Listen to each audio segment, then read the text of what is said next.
Allora sono con Tiaguito Sanchez. Tiago, stasera il pubblico qua ti ha eletto migliore in campo, ma direi è stata una bella prova di squadra stasera del Valdagno. Abbiamo rivisto i tuoi gol, stai meglio, va tutto bene.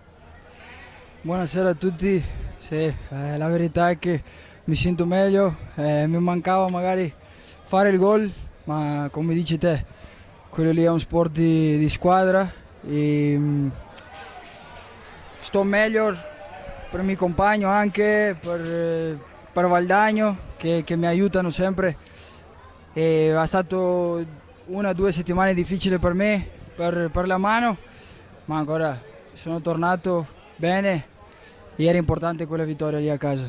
Sì, diciamo che è stato un gol anche importante proprio nel momento e hai trovato poi c'era una bella coralità stasera. Abbiamo visto un bel Valdagno che ha giocato 50 minuti intensi, ha portato a casa un bel risultato, 3 punti importanti qui sulla pista di casa.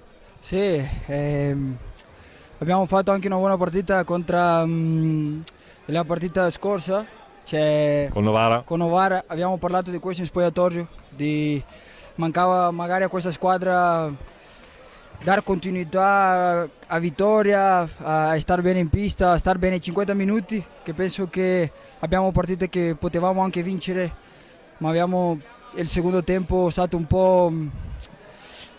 Non eravamo il Valdagno che lavoriamo tutta la settimana, ma siamo bene, manca ancora tanto campionato e stiamo facendo bene. Grazie Tiago, intanto complimenti per il tuo italiano che migliora ogni volta, quando ti eleggono continuiamo a intervistarti. Grazie, sempre a Forza Valdagno, grazie a te.